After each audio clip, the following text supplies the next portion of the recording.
Bonjour tout le monde, j'espère que vous m'entendez bien.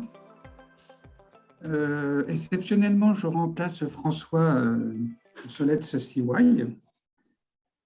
Je laisse peut-être, je vois encore certaines personnes qui essayent de se connecter, donc je vais laisser encore un petit peu de temps avant de démarrer Solette-Siwai. Et donc, en attendant que tout le monde se connecte à Zoom, je vais faire, pour ceux qui ne connaîtraient pas, et je pense que c'est une très, très, très petite minorité qui ne connaîtrait pas Julien. Donc, je vais présenter Julien. Donc, Julien est professeur à l'université. Il appartient, il est membre du labo d'Agora, mais il a une deuxième casquette qui l'occupe aussi beaucoup, c'est qu'il est directeur de l'Institut des humanités numériques, la fédération IDHN. Et la fédération n'est pas un laboratoire, c'est une fédération de laboratoires. Et donc, et cette fédération est assez singulière parce qu'elle rassemble des laboratoires des SHS et un laboratoire d'informatique et d'électronique. Donc, les laboratoires de SHS sont les laboratoires Agora, dont il est membre, mais aussi Héritage, LT2D. J'imagine Place à la place de MRTE, c'était facile à dire. Et je ne sais pas si, Julien, tu me diras, mais ce n'est pas l'objet aujourd'hui, si Matrice s'est officiellement proposé d'être membre de IDHN. Donc, on a ici les laboratoires des sciences humaines et sociales, et le laboratoire d'informatique, c'est notre laboratoire ETIS. Donc aujourd'hui, Julien va présenter une partie des travaux aussi de recherche, ça fait partie de sa recherche aussi, mais une application qui s'appelle Politic Quiz, que je vous incite et qui vous incitera à utiliser par la suite. Et cette application vise à sensibiliser les jeunes, alors j'imagine autour de 18 ans, hein, ou un petit peu plus ou un petit peu moins, ou autour de cet âge-là, aux élections d'une manière ludique. Donc, pour ne pas perdre de temps et pour laisser de la place aux questions, je cède l'écran à Julien. Merci beaucoup, Frédéric. Donc là, une présentation en 2 temps, quelques slides pour voilà, vous montrer un petit peu le projet et les grandes lignes, et puis ensuite une petite partie en ligne sur le temps qui nous restera pour faire une petite démo de l'application en direct, éventuellement faire aussi réagir les gens pour répondre aux questions si jamais on a suffisamment de temps jusqu'à -10 pour laisser ensuite la place plus à des interactions et des questions. Donc, Politic Quiz, vous voyez, alors vous allez avoir pas mal de choses un peu visuelles. Il faut aussi, je le dirai aux différents moments, mais voir ça comme un peu un travail de famille au sens CY général, puisqu'on a pas mal de projets tutorés, stages étudiants,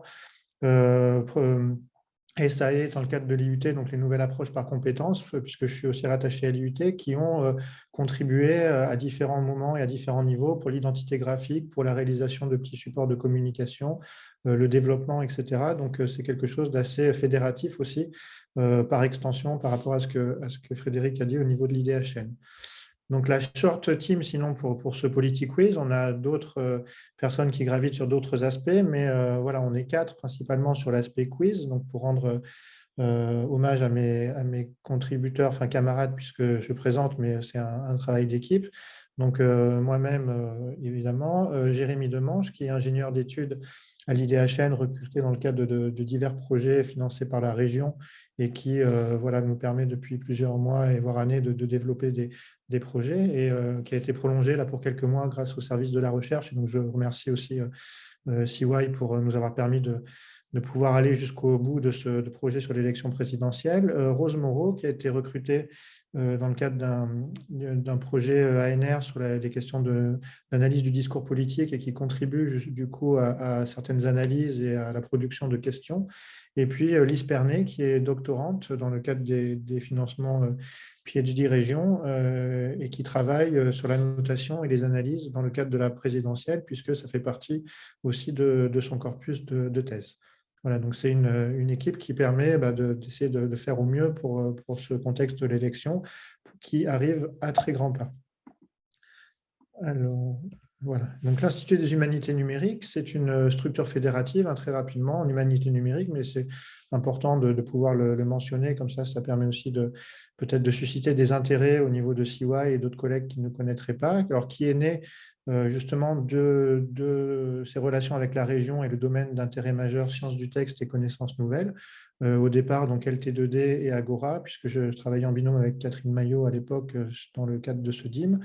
Et ensuite, on a donc étendu cette collaboration alors, avec le MRTE, effectivement. Donc là, j'ai mis place parce que les collègues avec lesquels on travaillait sont plutôt ceux qui travaillaient en géomatique. Et donc, voilà. Et puis, ETIS. Alors, héritage, on a des relations, mais formellement, on ne sommes pas dans la fédération, mais ça serait avec grand plaisir qu'il pourrait l'intégrer. Et puis, on a aussi des relations scientifiques sur certains sujets avec Emma, par exemple. Donc, tout ça pour dire qu'on est très ouvert à l'accueil et la contribution de nouveaux collègues, de nouveaux laboratoires, d'autant plus avec les perspectives de Maison des sciences de l'homme et avec justement une dimension de mutualisation d'outils, de pratiques et de savoirs autour du numérique à la disposition des chercheurs et des laboratoires. Et donc, on développe, on essaye en tout cas un certain nombre d'expertises, notamment dans l'analyse de contenu textuel et de contenu politique, puisque les premiers projets en fait, qui sont à l'initiative de l'IDHN viennent de croisements, notamment entre Agora et ETIS, autour de l'analyse du discours politique en ligne. Alors, les deux précédents projets un peu emblématiques, c'était à gauche, vous voyez donc l'interface de IDEO 2017, qui était un projet d'analyse en temps réel des discours politiques dans la campagne présidentielle 2017. Et puis, sur la droite, Cicero, qui a été un projet d'extension, on va dire, de cette méthodologie, mais transposé aussi à l'analyse des contenus non seulement textuels, mais aussi audiovisuels, avec les vidéos et les contenus multimédia qui étaient partagés par les candidats, et en particulier notre collègue Boris Borzik d'ETIS, qui avait développé justement un moteur de recherche vidéo, qui a été un peu la première pierre aussi au développement de la start-up qu'il a ensuite créée, Sequentia, et qui donc nous a permis d'étoffer aussi notre panel d'analyse. Donc, on était sur deux projets plutôt de l'ordre de l'analyse, de la data visualisation aussi pour rendre compréhensible auprès du grand public les enjeux d'une élection. Et dans la réflexion qui a été la nôtre, on a essayé aussi de voir de quelle manière finalement ces projets ouverts sur la société, il y a une dimension un peu science ouverte aussi, ou science participative, pourraient aussi s'intégrer dans une sensibilisation aux enjeux électoraux, et en particulier, donc je ne l'ai pas marqué ici, mais pour les élections régionales précédemment, où il y avait un assez faible engouement autour de ces élections, et en particulier chez les jeunes.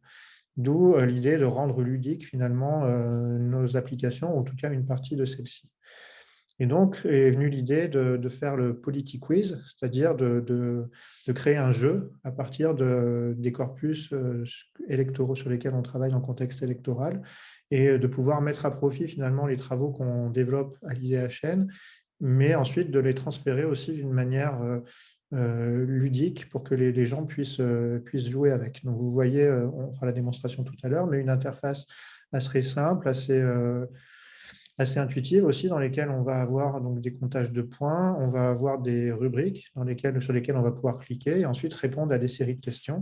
Alors peut-être que certains d'entre vous reconnaîtront l'interface, en tout cas sensiblement la même, de Pix, qui sert aussi à la certification informatique. Et donc là, c'est notre ingénieur Jérémy qui a beaucoup travaillé en relation avec Pix, qui lui ont permis justement de récupérer le code et un certain nombre d'éléments pour pouvoir rentrer justement dans ce système d'apprentissage quelque part, et donc ici en tout cas d'apprentissage de connaissances politiques à travers des questions et tous les systèmes ensuite de récompenses, de points, de placements qu'on va pouvoir mettre en place. Alors il y a toute une partie justement de création de questions qui est un petit peu nouvelle pour nous par rapport aux travaux précédents dans lesquels on était beaucoup plus dans l'analyse, c'est-à-dire que là on est à la fois sur de la récolte du matériau textuel, des corpus, des programmes, de la notation des programmes aussi en fonction des thématiques, notamment ce que fait Lise, c'est-à-dire regarder dans tous les programmes quels sont les chapitres, quelles sont les parties, avec quel thème, et ensuite de pouvoir utiliser cette base de connaissances textuelles pour formuler des questions et essayer surtout de les formuler de la manière la plus pertinente possible, que ce soit des questions ouvertes, des QCM, avec des choix uniques ou des choix multiples, etc., et de pouvoir rentrer dans cette démarche justement d'attribution de points, de comptage et de, entre guillemets, compétition entre les utilisateurs. Et là, donc, vous voyez l'interface de saisie avec le nom de Rose, évidemment, qui est très moteur et qui est mobilisé sur ce sujet pour enrichir la base de questions. Voilà, donc des questions de ce type, vous voyez, quel est l'unique président qui a démissionné de ses fonctions. On peut choisir en fonction, valider, etc. Et ensuite, on va avoir un score qui va s'afficher tous les lots de 5 questions. Alors, juste avant, justement, on discutait avec Frédéric, puisqu'il a testé tout à l'heure, et il me disait, ah oui, j'ai voulu retenter, et ce n'est pas les mêmes questions. Alors, effectivement, on a des tirages aléatoires de questions, et quand on a fait nos 5 premières questions, par exemple, sur la partie histoire, et qu'on veut se relancer à nouveau sur des questions de l'histoire, évidemment, ça va être des nouvelles questions qui vont être proposées, puisqu'on a une base de questions suffisante qui permet à l'utilisateur de pouvoir jouer relativement longtemps sans être confronté aux mêmes questions, ce qui serait à la fois un peu délicat à gérer en termes de classement justement et d'attribution de points, et puis ce qui pourrait être un petit peu ennuyeux pour l'utilisateur. Et puis, je le montrerai, on a essayé de conserver justement notre partie analyse avec la déclinaison de la plateforme IDEO 2017 en IDEO 2022. Alors, IDEO, c'est pour le terme idéologie, en fait, puisque les précédents travaux de recherche sur des élections avant 2017, qui n'avaient pas donné lieu à des plateformes, étaient notamment dans mon domaine de recherche, beaucoup liés à la question de l'analyse et la détection des idéologies politiques et leur caractérisation. Et donc, ce terme, voilà, IDEO 2017, puis 2022, est resté un petit peu pour un peu notre empreinte et notre patte scientifique, finalement, sur cette question qui est très fondatrice pour les travaux d'une manière générale en analyse du discours, qui est la compréhension et l'analyse des idéologies.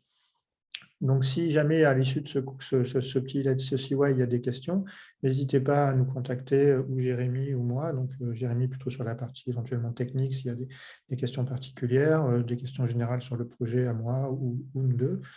On y répondra évidemment avec plaisir. Et pour terminer, dans les quelques minutes qui me restent, voilà, vous montrer directement sur la plateforme, donc voilà, PolitiQuiz, donc ça se trouve très facilement, à politicquiz.fr. Donc là, très prochainement, il y aura un petit storytelling, une vidéo qui a été faite par les étudiants de BUT, alors DUT, peut-être parce que c'est les deuxième année encore, MMI, métier du multimédia et de l'Internet, donc le département dans lequel j'enseigne sur le site de Sarcelles. D'ailleurs, Jérémy est aussi originaire de ce DUT, puisqu'il l'a fait il y a plusieurs années en tant qu'étudiant. Il y a une partie blog ici que je vous montre aussi parce que c'est nos étudiants, cette fois de licence pro, CPMN, communication de proximité, et nouveaux médias numériques, je ne sais plus, qui rédigent aussi des billets de blog de manière très régulière, des billets assez généraux, hein, vous voyez, sur la description des principaux candidats, les dates importantes, l'inscription aussi sur les listes électorales à l'époque où c'était encore possible, les conditions pour se présenter avec la question des parrainages, donc des choses voilà, assez générales, mais qui permettent déjà de créer du contenu et donc de communiquer sur les différents réseaux, puisqu'ils sont aussi très actifs sur Twitter et Instagram, et aussi de documenter le projet sur des aspects assez généraux. Et donc, vous voyez que si on clique ici, tester vos connaissances dès maintenant, on va arriver sur la page d'accueil dans laquelle on va trouver un certain nombre de rubriques. Et donc, on va pouvoir commencer à jouer en fonction des catégories donc, qui sont sur les connaissances politiques, assez générales, donc les élections et les institutions. Là, ça va plutôt être des choses générales sur le vote, sur le type de scrutin, sur le type d'électeurs, etc. Des choses plutôt historiques, on l'a vu dans le screen tout à l'heure sur les précédents présidents, etc. Sur la campagne en question, donc qu'est-ce qui se passe actuellement, et puis ensuite, de par les analyses notamment thématiques qu'on élabore à travers l'analyse des discours et l'extraction de sémantique, si je peux dire, de certaines catégories, on va pouvoir catégoriser des thématiques comme les politiques internationales, le pouvoir d'achat, les enjeux sociétaux, et d'autres thèmes, bien sûr, vont arriver, et pouvoir jouer avec ces thématiques pour essayer de se tester justement sur ces différents thèmes. Alors, je peux vous montrer très rapidement le fonctionnement. Et oui, il reste 5 minutes. Donc, si par exemple, sur le pouvoir d'achat, je clique sur « Commencer », qui propose quoi? Donc, plongez-vous dans les thématiques phares de la campagne 2022. Hop. Alors, qui parmi ces candidats propose de réserver une allocation et 10% des embauches au moins de 25 ans sans emploi? Alors, je ne sais pas si certains veulent réagir ou me donner une réponse, ça serait plus interactif. Je vois Patrick Courillot qui sourit. Peut-être que Patrick, tu peux me dire ce que tu en penses. C'est piégeux, hein, j'avoue que ce n'est pas très sympa. Ou Frédéric aussi, vous qui faites autorité. Je ne suis pas sûr de faire autorité, justement. Moi non plus. Bon, alors, qu'est-ce qu'on va choisir? Donc, c'est une allocation de 10% des embauches au moins de 25 ans. Allez, bon, je vais choisir pour nous. Allez, Jean-Luc Mélenchon. Qui parmi ces candidats propose de créer une prime à la natalité de 900 € par an et jusqu'aux 18 ans du premier enfant? Ouh, sacrée réforme. Allez, mettons Valérie Pécresse. Bon, je vais aller vite, hein, de toute façon. Qui propose d'ouvrir le RSA au moins de 25 ans? C'est pour que vous voyez ensuite la manière dont c'est corrigé. Allez, disons Yannick Jadot. Hop, je finis. Qui parmi ces candidats propose de bloquer les prix? Alors bon, ça, c'était avant la liste officielle. Du coup, on va trouver un candidat, par exemple, qui n'était plus précédemment, donc tiens, on va le mettre pour essayer d'être rigolo, et qui propose une contribution de solidarité urbaine, etc. Allez, donc c'est pareil, il y avait Christine Taubira, puisqu'à l'époque où on a fait cette question, elle était encore en lice. Et donc voilà, tout ça pour vous montrer, hop, que ça va générer, oula, une seule bonne réponse, et donc voilà, pour vous montrer la manière ensuite dont ça fonctionne, c'est-à-dire qu'on a ici en rouge notre mauvaise réponse, et on va avoir par contre les bonnes réponses qui vont apparaître ensuite en vert et qui vont nous permettre de corriger, de nous améliorer et donc d'essayer de progresser comme ça sur la connaissance de la présidentielle. Donc là, j'ai mon score qui se met à jour et vous voyez ici le classement. Donc là, pour l'instant, moi, je ne suis pas dans le classement, mais les premiers utilisateurs, donc Laetitia qui est à 20, Jenan qui est à 18, etc. Alors, le classement n'est pas mis à jour automatiquement pour éviter si des petits malins utilisent des noms un petit peu bizarres ou un petit peu outranciers, on va dire, ce qui peut arriver dans les jeux en ligne comme ça. Donc, il y a une modération qui est faite par Jérémy, évidemment, pour censurer modestement, mais les noms qui pourraient heurter la sensibilité du public. Et puis ensuite, alors, dernier petit onglet, dans l'outil, vous voyez ici, donc c'est aussi destiné à être enrichi par la suite. Donc, on avait un outil là sur le suivi des parrainages, donc bon, qui n'est plus d'actualité puisque les listes sont déposées, mais qui permettait, en extrayant directement les informations du Conseil constitutionnel, de pouvoir visualiser les candidats qui dépassaient la barre des 500 parrainages. Et puis, voilà notre outil IDEO 2022, donc lui qui est encore aussi en développement. Donc, si je clique, par exemple, sur Emmanuel Macron, puisqu'il a fait un discours important hier, donc on va avoir le calcul des fréquences des mots les plus employés. Alors, c'est assez intéressant parce que Macron, c'est un des seuls dans lequel on va avoir pas mal de mots anglais, justement. Donc, ça montre aussi la manière dont il s'exprime. Un petit nuage de mots aussi, donc qui permet de voir un peu les termes les plus caractéristiques de cet utilisateur. Un petit graphe de relation entre les mots. Donc là, on va pouvoir, vous voyez, regarder quels sont les termes qui sont utilisés et puis voilà, avec quels termes ils sont employés. Donc pour essayer de comprendre un petit peu les différentes relations syntaxiques à l'intérieur d'un corpus. Et puis bon, d'autres fonctionnalités qui vont être mises à jour, comme les thématiques abordées, donc là qui nécessitent un travail préalable sur les corpus et un étiquetage pour entraîner voilà, des modèles qui vont nous permettre ensuite de détecter les thématiques en question. Et dans cet outil, donc là, ça nous permettra de voir justement qui parle le plus de quoi et de pouvoir mesurer en quelque sorte les sujets qui sont abordés par les différents candidats de manière objective pour dire oui, effectivement, un tel parle plus d'économie, un tel parle plus d'écologie, tel autre parle plus de sécurité, par exemple, etc. Donc, vous voyez évidemment que à chaque fois, c'est assez différent en fonction des candidats et que du coup, les termes les plus emblématiques, on peut zoomer, ne sont pas toujours les mêmes. Voilà, donc il est pile 13h50, donc je vais arrêter le partage et comme ça, je laisse la place pour une discussion avec les personnes connectées si elles le souhaitent. Merci Julien. Donc on a 10 bonnes minutes pour des questions. Est-ce que des mains se lèvent ou pas du tout? Alors, en attendant, Ah, Patrick, je te laisse. Non, oui, je voulais savoir, l'accès à ce que tu viens de nous montrer juste à la fin, il faut avoir créé son compte, c'est ça? Et ensuite, on peut y avoir accès à ces données-là ou Pour le... Alors, regarder pour ces le... vidéos? Oui, oui, oui. En fait, pour lancer l'accès sur la plateforme, il faut choisir un pseudo. Mais c'est une très bonne question parce que j'en ai pas parlé. En fait, on ne récolte aucune. Enfin, il n'y a pas de compte en tant que tel à créer. Et enfin, il y a marqué je crée un compte, mais en fait, il faut juste mettre un pseudo. Et ensuite, on reste connecté à travers son navigateur, mais on ne s'inscrit pas en tant que tel. Et ce qui permet en fait de justement, si on veut par la suite nous analyser les réponses aux questions, enfin qui a fait, enfin combien d'erreurs ont été faites sur ce type de questions, pour ensuite éventuellement essayer d'en tirer des informations en termes de connaissances politiques. On n'a aucune donnée personnelle qui sont connues. Donc en fait, voilà, il suffit simplement de choisir un pseudo qui n'est pas déjà utilisé et ensuite on peut effectivement accéder aux différentes fonctionnalités de politique. Merci. Et pour continuer dans la question de Patrick, si on se délogue, on peut réutiliser le pseudo pour continuer. Il n'y a pas de souci de ce côté-là. Il faut refaire un nouveau pseudo à chaque fois. Non, non, non, on a je vois qu'il y a une main levée.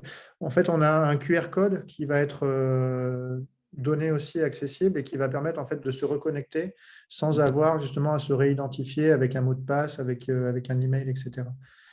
Et Jérémy a mis, puisque effectivement, on peut accéder directement à IDEO 2022 sans passer par Politiquiz, directement sur le lien de la plateforme. Donc, il a mis dans le chat.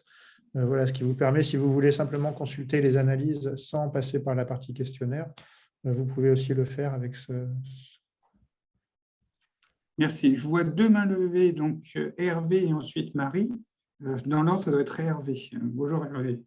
Oui, bonjour et merci pour la présentation, c'était très intéressant. En fait, j'avais deux questions. La première, c'est qu'est-ce qui a guidé votre choix sur les thématiques qui sont apparues internationales, les trois que vous avez sélectionnées. Et la deuxième, c'était la mise à jour finalement, parce qu'effectivement, il y a à la fois des éléments qui nécessitent une mise à jour, notamment sur les mots les plus utilisés, mais aussi sur les rubriques qui restent à construire, donc la capacité de mise à jour. Et donc, le fait, comment vous voyez l'évolution de cet outil au-delà même des élections présidentielles? Oui, alors des très bonnes questions. Effectivement, pour le choix des thématiques, on a eu pas mal de discussions dessus. Moi, un lien sur lequel j'ai pointé, qu'on a discuté avec mes collègues, c'est par exemple la liste des ministères. Parce que souvent, ça permet justement d'avoir une liste, on va dire, des grands domaines politiques, en tout cas des grands domaines de l'action politique. Alors, ce n'est pas toujours les mêmes selon les gouvernements. Donc après, on peut faire une sorte de lissage sur plusieurs quinquennats ou septennats et plusieurs ministères pour essayer justement de voir qu'est-ce qui est commun et voilà, qu'est-ce qui nous permet justement de distinguer des grands domaines politiques sans forcément nous devoir projeter un savoir enfin, voilà, ou interprétatif de notre part. Donc c'était voilà, plutôt cette idée-là. Donc on a fait une sorte de mix en fait entre plusieurs sites dans lesquels on a trouvé justement les grands domaines, on va dire, de l'action politique. Et alors pour la question de la mise à jour également, donc on a deux bases de données, celle des programmes et celle des tweets des candidats. Et donc, la base des tweets est mise à jour en continu. Et donc, ce qui fait que ce qu'on voit dans IDEO 2022, en fait, est le fruit de la mise à jour la plus récente de la base des tweets. Et dans la suite justement du développement, on va mettre en place des fenêtrages temporels les 7 derniers jours, les 14 derniers jours, le dernier mois, justement pour pouvoir zoomer plus précisément en fonction des évolutions de campagne. Parce que c'est quelque chose qu'on n'avait pas dans IDEO 2017. Et en fait, les messages écrasent, enfin, on va dire que les tendances s'écrasent un petit peu les unes après les autres.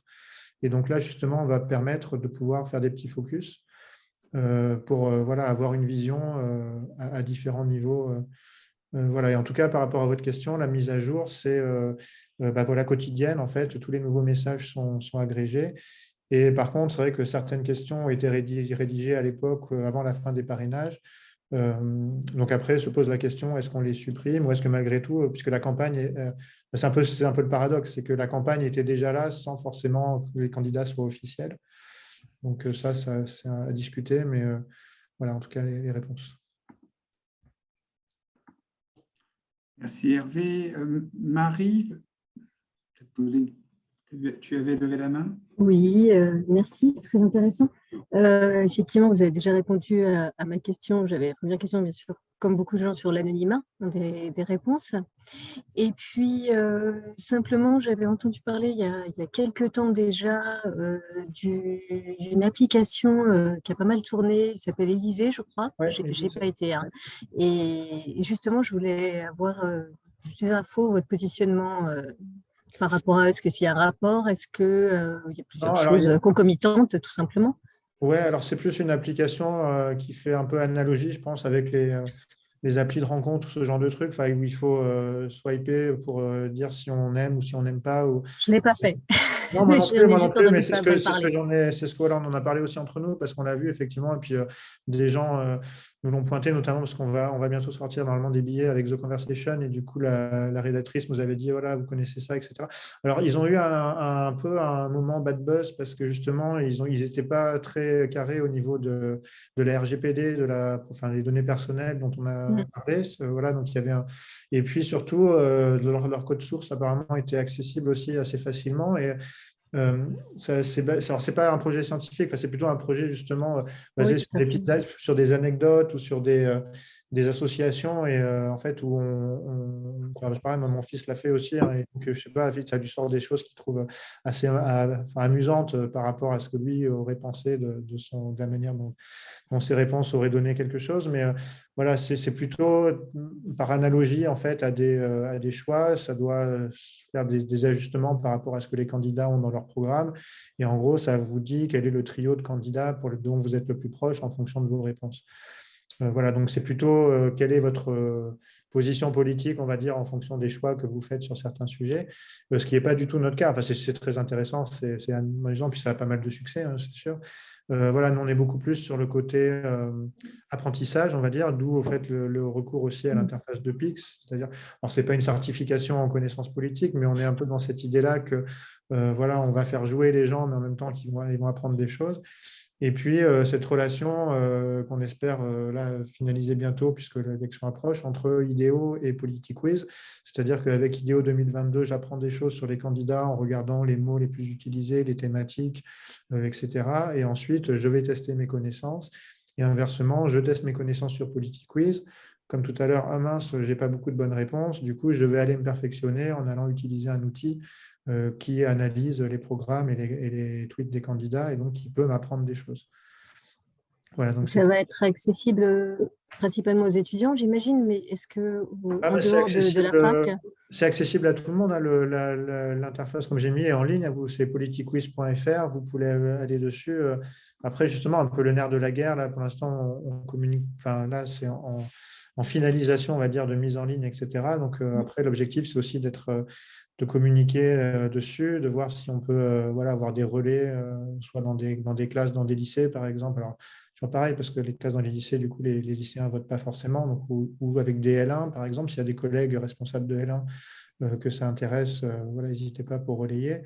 Et puis après, en 2017, on avait eu pas mal de petites médiatisations dans le Parisien, dans la presse régionale, etc., sur IDEO, ce qui avait permis d'avoir pas mal de visiteurs. Donc là, on va passer aussi dans la phase peut-être un peu de com, mais une fois que voilà, il faut que l'outil soit... La PolitiQuiz marche bien, il y a pas mal de questions et tout est carré au niveau technique. IDEO, voilà, c'est en phase de lettres. Et puis après, justement, les 15 derniers jours avant l'élection, essayer de faire connaître et faire utiliser la plateforme. Merci. S'il n'y a plus d'autres questions, et comme on est à 1 minute quasiment de la fin, peut-être, Julien, peux-tu nous dire 2 ou 3 mots sur l'après, en particulier sur les prochains articles dans The Conversation, Oui. qui découlent un peu de ce travail-là? Tout à fait, ouais, on a plusieurs projets de billets.